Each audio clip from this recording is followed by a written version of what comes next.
Welcome back. We're back. Yes. Abby, I have a question for you. Yes. How did your relationship with money change when you became a mom? So, Amy, I became a mom pretty young. Okay. I think I was about 22 years. So I was right from home. In fact, I just started college. And then I got pregnant and got married. So I came from a background where I was depending on my parents and siblings, and now I was a dependent in my own home for a while. So basically everything was provided for as a young mom. Wow, that's different. I became a mom. My relationship with money was different as a mom because I became a mom. I was working and I felt like I was ready. Felt, underline the word felt, okay? Because I didn't know, I thought I was winging it. You know, I had this live doll that was gonna come along. I mean, how hard can it be? Yeah. And I think for me at that point, I had to rethink. I had a housemate, first of all, as I was getting pregnant. I had a housemate, so we shared a house with my girlfriend. My friend who's a girl, okay, for clarity. So I was going to start rethinking that. I think the first things that happened was like, okay, so this means now I need to move out because how is this going to work? So I think I became very practical at that point. Was I going to remain in the same hood where we were? We lived in Langata at the time. And I'm like, I can't afford this rent. It was half my paycheck. Wow. So for me, it was thinking, okay, now I need to start looking. As far as Ruaka, well, not that I'm not hating on anyone living in Ruaka, but I'm saying those were thoughts. This is almost 20 years ago. So imagine how Ruaka was 20 years ago. It's not what it is today. Yeah. So I think for me, the practicality of I need to stretch my money. By the time I was getting pregnant, I remember the thoughts. What was happening around me financially at that time was my girlfriends around me at work were buying pieces of land. I was thinking I needed a car. I had started looking. So I'd started going to, you know, you'd get people who are selling. So I was starting to go to view cars. And then here I am pregnant. Quickly shelved that story of a car because now my needs were going to change. So yeah, that was my introduction to, rethinking my finances. And I wasn't young. I can't say I was not as young as you, but I was slightly older than you. But still, what did I know? Yes. So the people who, basically me and you, we did not plan for it. It just happened. But there's some people who actually plan for children. So, yes. They budget for it. They make sure they have medical insurance and everything that goes with it. Yes. Anyway, welcome to the Moms, Money and Life podcast. Today, our topic will be on budgeting. My name is Amy Muriungi. And my name is Abigael Arunga. Being a first-time mom. Yes. And I felt like this was very important because the lessons the lessons that we went through, somebody else doesn't need to go through them. Yes. They can learn from some of the mistakes that maybe we made only because we were ignorant of the fact we didn't know better. Yes. I remember now when I was pregnant, we didn't have insurance. Okay, you're pregnant. Okay, so what happens? So we're thinking, so you're gonna have to have this baby and you need to do antenatal. That much you know. Yeah. You need to do antenatal. Yes, antenatal. Yeah, you need to do antenatal. You need to go do all these tests. Those first tests that they do, be tested for STDs and stuff. That was very scary. So I think we settled on Aga Khan, and I think with talking, you settled on Aga Khan as well. I have my baby at Aga Khan as well. And what I like, and this is not a paid partnership, but I'll tell you because that experience has stayed with me, is that they had this package that you could do for antenatal. You bought it at the beginning and it covered all your antenatal clinics. Yes. So this is someone who's about to turn 19. So of course I'm doing this clinics, 20 years ago? Yeah. It is 20 years ago. Yes. So I think that package then was 13,000 shillings. to do all your antenatals. You're coming, is it weekly or bi-weekly? I can't even remember.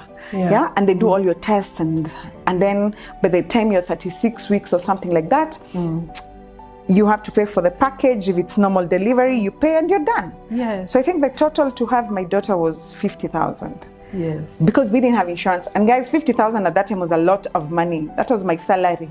It was a lot. That was my salary. Yeah. And there's no budget going here. First off, remember, We don't have insurance. Hakuna insurance. We were paying cash money. Because it was the same case for me. So we'd planned, we didn't even really plan. At least we knew we had the package, so it's 50,000. And then when I go have my baby, unfortunately, I had to go for an emergency C-section. So what did that mean? I think adding an additional 35,000 back then. So this is additional money which we didn't have at the spot. I remember us having to make a few calls for us to pay for that. Yes. So that is one of the money lessons I learned when I was a young mom. Yeah, because pregnancy, you need to plan for it. When we get there, many people, you have a whole 9 months.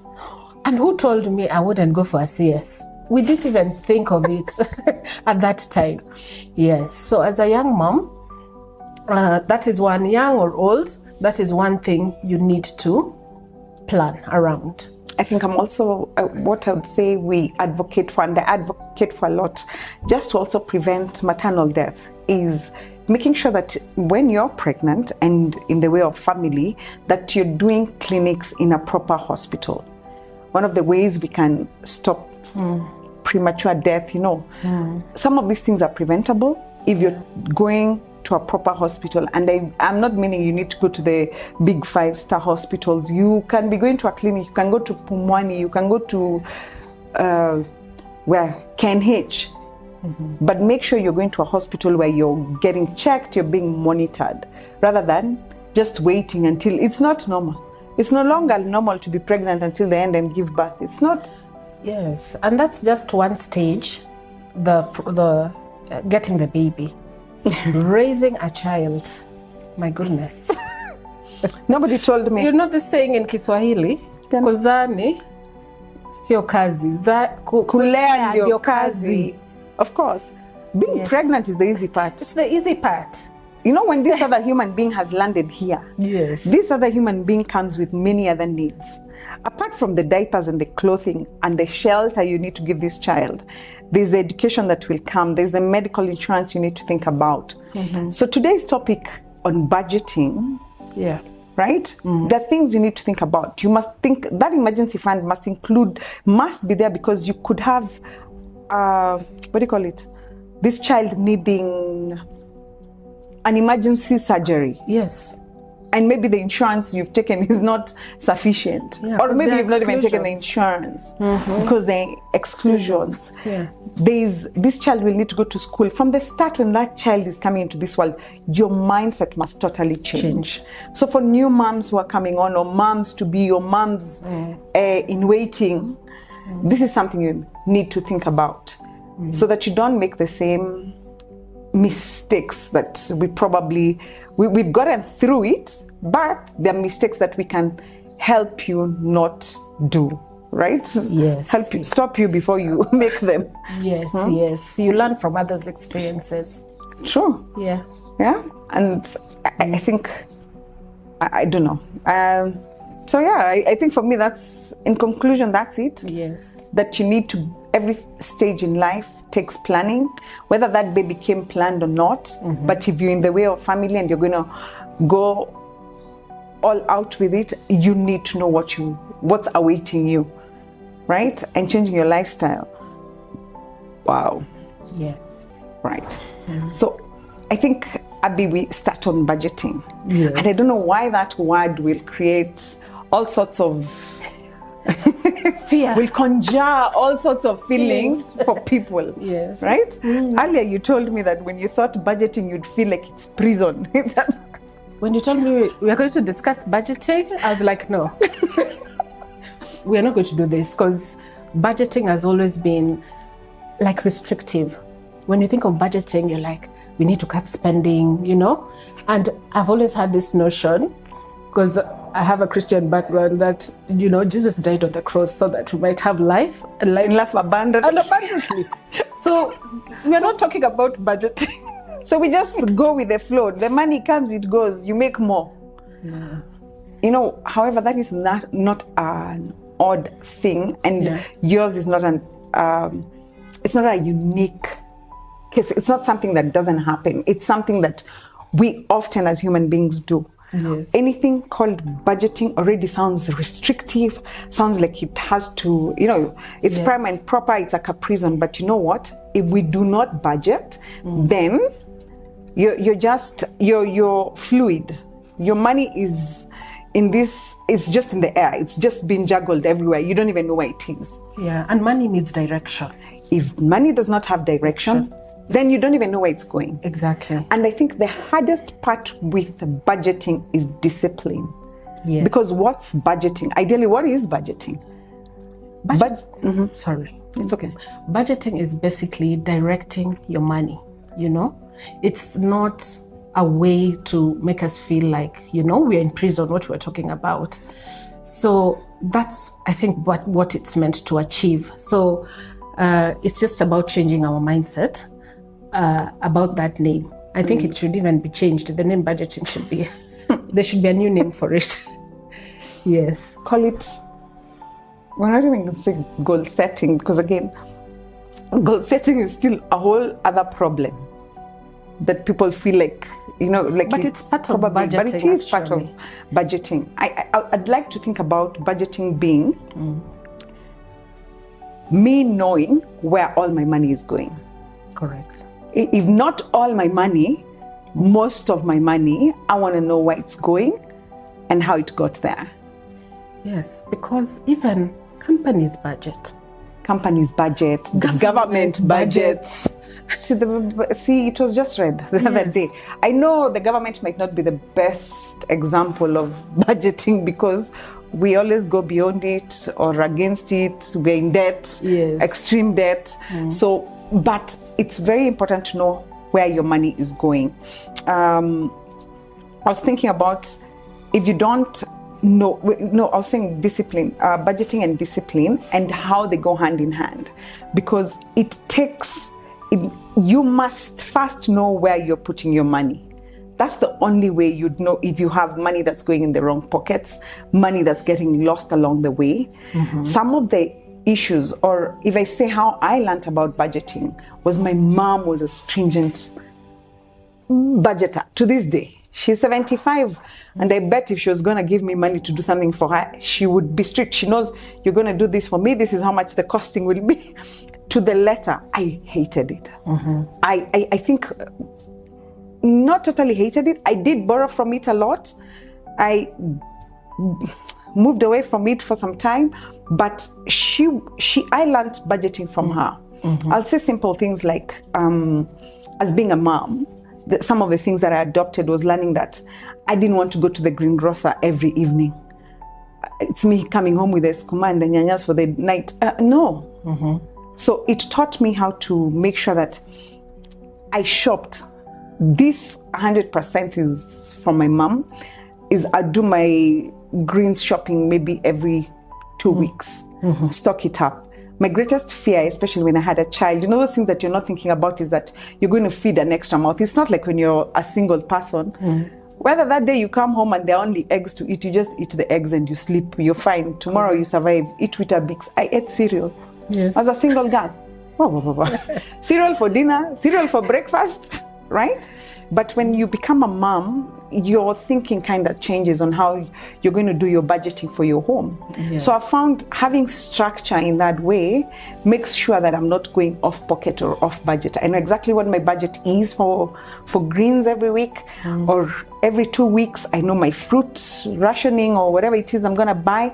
I'm going to do it on a Sunday. I know it will last the whole week. There's no fear of someone calling me on a Wednesday evening, oh mama nani, haukukuja na hakuna kile. For me, and it's kept me so focused on my budget that I'm not going off. Yes. right? Yeah. And I know you believe strongly in the 50, 30, 20 rule. Yes. And we're always talking about it. But before you break it down, I just wanted to add how important it is to, before even you start budgeting, something that really helped me was tracking of expenses. True. It is something I believe everyone should do. Like, try doing it even for a month and it'll surprise you. You know those coffees, Random coffees. 300, you've paid for parking for 200, you've given someone a tip, they all add up. And these are things we do not put into our budget. And that's why we are always thrown off, because we didn't consider it. Because budgeting, yes, everyone kind of budgets, but the struggle is, how do I stick to my budget? So that is one thing we need to do even before starting to budget. Try it, even 2 weeks, and it'll surprise you. I've talked to some people who have tried it and it scares them after even a week of tracking. And these days we even have M-Pesa. You can easily just go every evening, because most people pay by M-Pesa or your card. So you can easily track how much you spend. Even when you're having card, because all those transactions come back to your phone. We're very cashless right now. Yes. So it's easier for you to do that. And it's so easy, you're right, to get lost in those daily little habits that you don't understand. Yes. A cappuccino here, a coffee because you've met your friend. Oh, let's enter this restaurant. Let's have, it's been a long time. Let's catch up. Kidogo, you've had a quick 1,200 that was not planned for. Yeah. At the point, it doesn't look like much. Yes. But if you do 3-4 of those within the month that were not budgeted for, it's money that's gone. Yeah. Again, I say, just today I was talking to someone, a colleague that I work with, and he's been planning on doing his life insurance policy. However, he runs a business on the side, he has consultancies. Then I'm like, when are we starting? It's been a year of when are we starting? Like soon, when my finances are in order, soon. But now here he is with this bill that he needs to be carrying. And I'm like, okay, so you never have the money. Here's carry. See, you're paying that money. So you did have the money. You just didn't know you had the money. So I'm like, you should have put it in the life policy. At least you'd be saying, I don't have money, but you know where your money went. Correct. Right? Yes. So when we talk about budgeting as adults and why we need to budget and what should go like into your 50%, the 50 is for your needs. These are things that you cannot live without. These are your necessities. This is your rent. This is your food. This is your transport allowances. This is your even your medical bills. Yes. Needs to go into your 50%. Yeah, whatever bills you're paying need to go into your 50%. You can't, and you need to live within the 50. I think that's so hard. Why is it so hard for us to feel, to structure our minds that way? That, there's this 50, let it pay all my bills. Actually, if you're not able to pay your bills within the 50%, you're living beyond your means. So what do you suggest? Would someone should increase their income? Because sometimes you're in a situation where your lifestyle at that moment requires you to, the 50% doesn't make sense. Abigail, you understand? Your 50% doesn't make, you want to increase your income to do what? Let's be very specific. What is your 50%? You want to increase, it's good to earn more. Yeah. But if you cannot manage the little, it's even in the Bible. If you cannot manage the little you have, doesn't matter how much you have put here, you will still make the same mistakes. Okay. So until you learn to, with whatever you have, that you've put a structure in place on how to work with it, it doesn't matter how much you're earning. You've not heard of people who are earning even 500,000, but at the end of the month, they're on negatives. Yes. And why? Either the house you're living in probably takes in like 45% of your income. The car you're driving or the car loan you have is way, way, way beyond, you're paying bills. Like at the end of the day, what you worked for only paid bills. So what's wrong with that picture? What is it that you need to relook at? And be critical with yourself. And there's no harm in you relooking at it. Yes, go out and earn more. But if you keep making the same mistakes you've been making, right? You don't have a budget, you're living beyond your means for a lifestyle, then you're going to keep struggling. You're going to get burnout. True. There will be burnout. Yeah. So, and the 20%? You said the 30? So there's the 50 that is your essentials. The 30 should not go to your entertainment, your lifestyle. We're not saying don't have the coffee. We're just saying how many times must you have the coffee?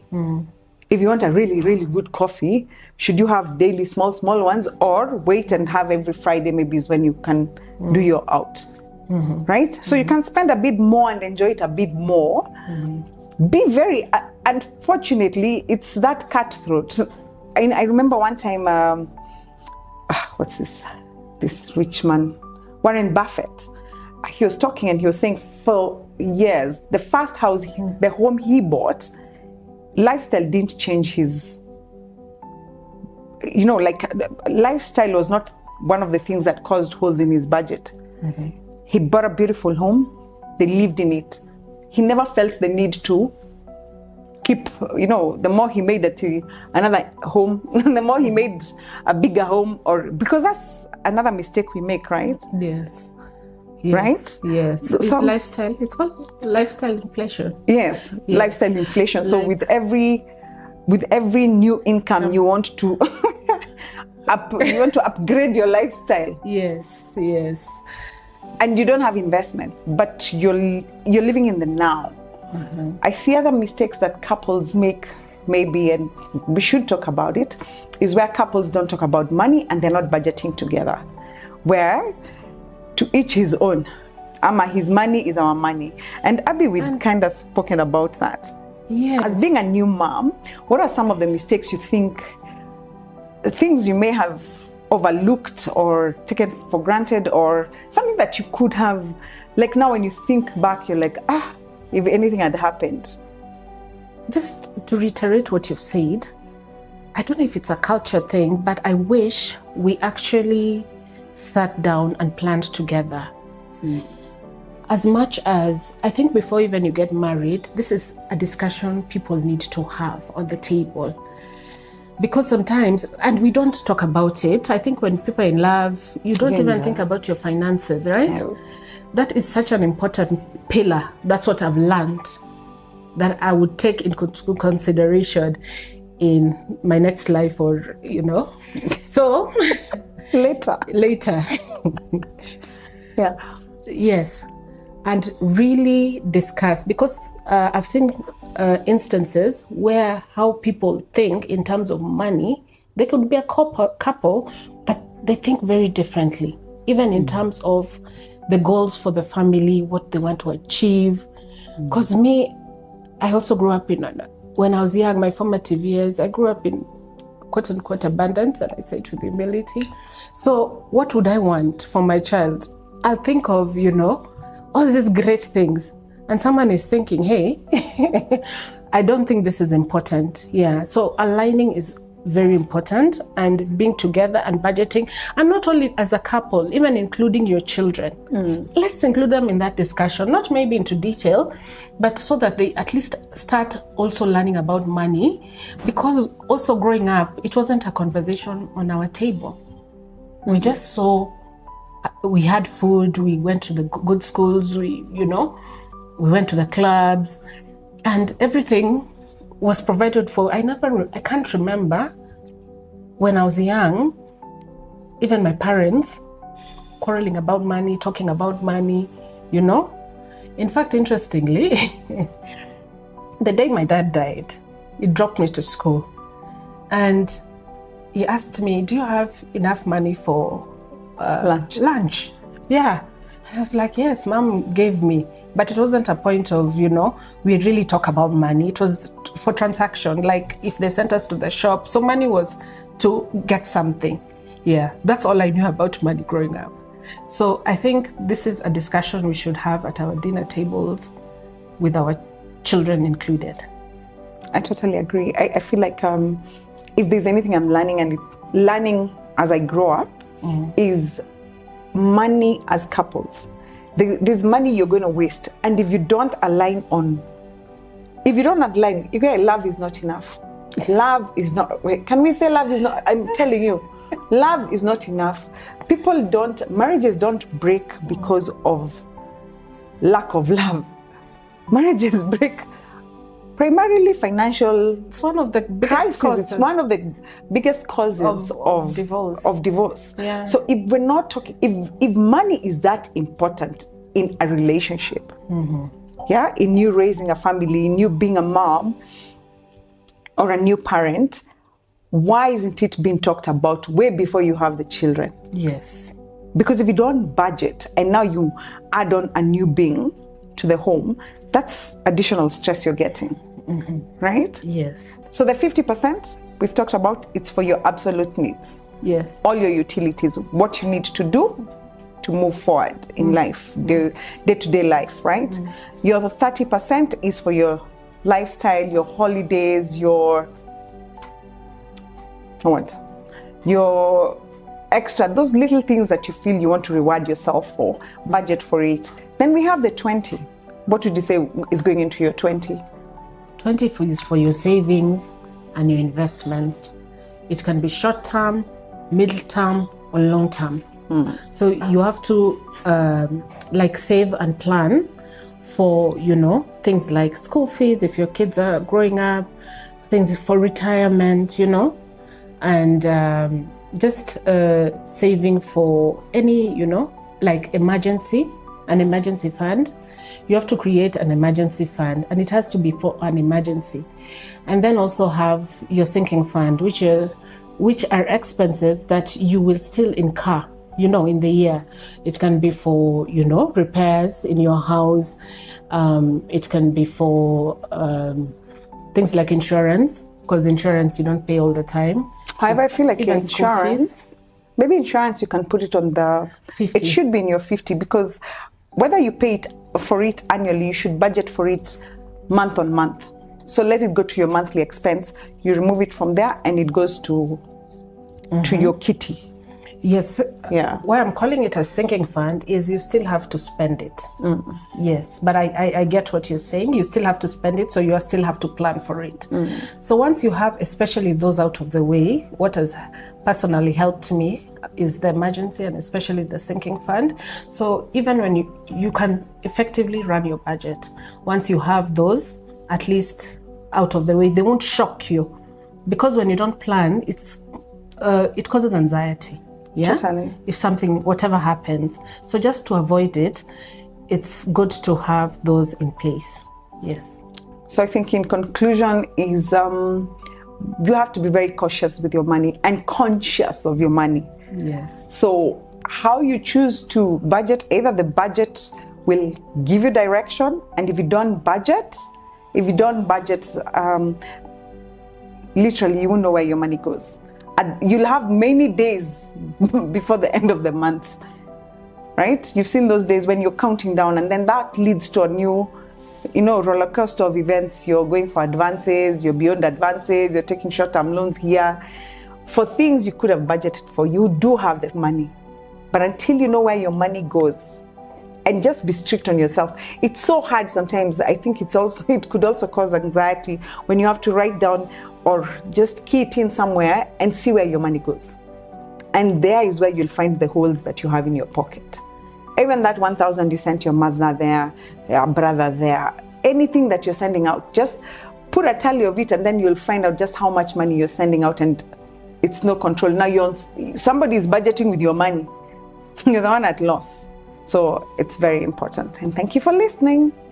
Yes, thank you. You couldn't have summarized it better. If we respect our money will respect us. And we can do this by budgeting our money. See you next time. Thank you. And thank you for joining the Moms, Money and Life podcast.